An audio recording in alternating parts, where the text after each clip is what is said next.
Welcome to the Pro Fat Tire Crit, the men's field at the Epic Rides Whiskey Off-Road. This is the 50-mile race that they do, but they always have a Fat Tire Crit. We've done one of these before at the same exact race, and these Fat Tire Crits are short. You have to ride the same bike that you ride in the long backcountry 50-mile race, but you can change the tires. We're on board with Keegan Swenson. How's it going, Keegan? Oh, good. How you doing? Good. So you're from the Santa Cruz Hit Squad, so you are on which bike? I'm racing the Blur in the TR setup. So that the Got long it. So travel. that means longer travel. And that was for the backcountry race, and I assume you just had it locked out for this race? Yeah, actually, it's funny you say that because I was down testing laps with Tobin earlier in the day and actually found that we were unlocking our bikes on the descent and dropping the post. So we were using like opening up suspension and dropping the post for this. You're going to see up here is a really fast right-hand turn. And it seemed like the bike handled better and we could go faster with the bike open. So I'd aired up the suspension a lot more. Like I ran probably 40 PSI more in the fork and like 50 PSI more in the shock. And then we just lock it out. Basically after this turn, there's one more right-hander down here and then I would lock it back out again. Interesting. So this race started at the very beginning there. You started off with 760 watts for the first 30 seconds with Ryan Standish, a friend of TrainerRoad, up in front there. So 760 watts for the first 30 seconds of a race isn't typically how most people start a race, Keegan. That's typically too hard. Why did you start that hard, or is that just par for the course? That's just the way these go.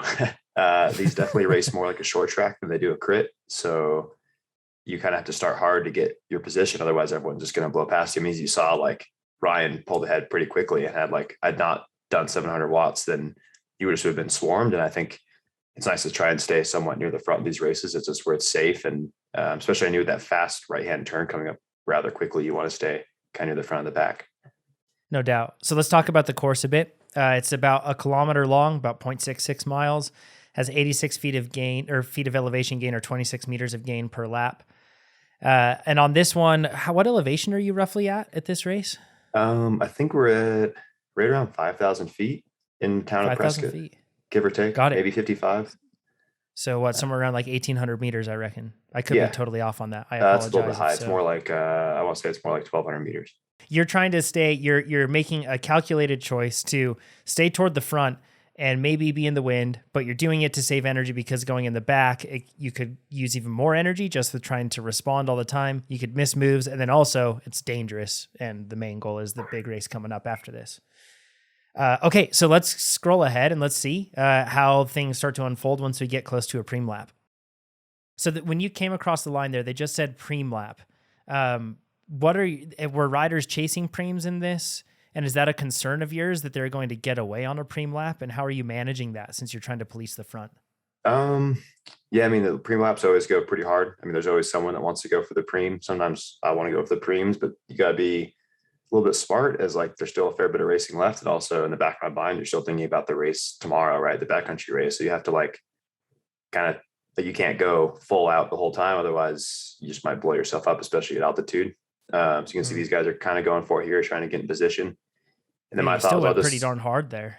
Yeah, I was still a bit hard to try and get the back of the bunch. I was like, if they go for the preem and then someone attacks, at least I'm in a good position to follow that attack or counter attack the preem if it sits up and it gets really easy for a bit. So I think you kind of have to be kind of just watch it on the preem laps. You don't necessarily have to go for the preem in order to be set up for success. You have to be just kind of sitting on the back of the bunch and just make sure, like I wouldn't want Russell, Todd, and Taylor to all of a sudden have like a gap and then just roll away, right? Those guys are strong enough that they could easily hold the field off, especially on a course like this. Like Russell and I have done it in the past with Payson. You just roll off the front and then it's kind of gone. So I think you need to just pay attention and watch the bunch and kind of be ready for anything. So right here, are you thinking you're going to counterattack them or just sit in and be ready for somebody else to do that? I was just sitting in and waiting. Shadow. So yeah. Sorry, but there goes Todd Wells. He's doing it. Yeah, Todd was going. So I was like, if someone doesn't do it, then maybe I will. And you just have to be ready for it and kind of ready to follow. So Todd went for it, and I just was able to kind of jump on his wheel and make sure he didn't get too far ahead. So it sounds like your goal isn't to initiate. You don't want to initiate a split earlier on in this race. You want to just police it, ride with anything that does indeed go up the road, but not be the one that instigates. Yeah, exactly. For me, this race, I was kind of just waiting for the last lap or two. And was going to kind of see how it shook out. I think that with the Fat Tire Crit being the night before the backcountry, I think everyone seems like they race it a touch more conservatively than they used to. Before, I'd definitely be willing to risk it a little more and go on like a long attack. But that uses a lot more energy than it does like sitting in the bunch and then just like sending it with a couple to go. So I think, it's definitely changed seems like how a lot of us race it. So nothing's going on that last lap. So that probably means everybody's tired. Is that what you're gleaning from that? Nothing, or nobody's going on the second to last lap to go? Yeah, I was kind of thinking that. Also, there was like, I think it might have been just me, but I didn't see the lap count. And I assumed it was 2 laps to go. And I was like, well, at this point, I'll just kind of wait for the wait for the bell and make sure. I was pretty confident that we were going into the last lap this time. Obviously, you can see I'm on the front here because if basically going into the last lap, if you're not within the top, I don't know, in a course like this, if you're not in the top 10, top 5 even, it's hard. Like the pace gets so strung out and so fast that it's hard to then like make up places or attack, if that makes sense. Yeah. So I think it's worth a little bit of energy to make sure you're at the front. Top 3 is ideal. See, I'll let someone, looks like Jeff Kabush there. Like I'll let Jeff slot in. So he knows this is the first time we've seen Jeff all race. So he knows that you got to get to the front the last lap because it's going to go full gas up that climb. So I was kind of happy to let Jeff lead here. And he showed us this nice cool line in the gutter. Yeah, I was just going to say, look at Jeff, how he's riding in the cement because it's going to be less rolling resistance than going on the asphalt. Yeah, made a big difference too. I use that. You will soon see. He's a savvy racer. He knows what he's doing. He is. He's one of the savviest there are. That's for sure. Okay, so now you're coming into the last lap. Are you already planning on attacking this lap no matter what anybody else does? Yeah, I was planning on going all in up this climb, and that's where the race is won or lost. So 900 watts out of the turn, and then you're going to snap, and you hit 1417. How much do you weigh, Keegan? About 146, 148 pounds. Jeez. So that means, with this attack, you had a 1417 max, and then for 30 seconds, or for 20 seconds, you had 1,017 watts was your average. And then for 1 minute, you did 700 watts on the last lap. How important is this little climb here? Because I noticed that a lot of the time you actually surged as much, if not more, on this climb than you did on the climb before it. Mm-hmm. I think that one's pretty underrated. That climb you come into it with a fair amount of momentum when you're ripping like I was right there, but you still have to punch it to get over it. I think a lot of people, you can blow your wad on that first climb and not have much left for that little puncher. So yep.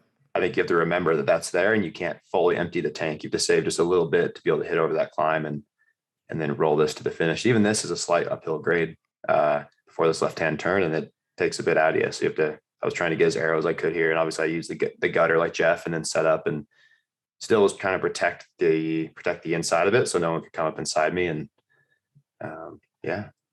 there we go. And we don't have a back camera on, but spoiler alert, that attack destroyed them and you had a gap. Yeah. So way to go, Keegan. Thank impressive win. Were you worried about this? Because you hadn't really done much intensity coming into this. Yeah. I mean, I honestly wasn't quite sure what to expect. I've just been doing a bunch of like higher volume training for the races that I've been doing and with Unbound coming up and whatnot. So that said, I have been doing a lot of, pretty much do the shootout here in Tucson every weekend. And it finishes with pretty much a 1 minute full gas effort, as well as a sprint at the very end of the shootout. So I was like pretty confident I'd still have some kick, but I wasn't quite sure how the body would respond after repeated laps up the climb. So well done. Worked. Crushed it, and then you ended up winning the backcountry race too with a big margin. Keegan, where can people follow you and check in with everything that's going on with you and the Santa Cruz Hit Squad? Over on Instagram at Kegels99. Try and keep it up to date and keep you guys in the loop as to what's going on. Awesome. Thanks, Keegan. Yeah, thank you.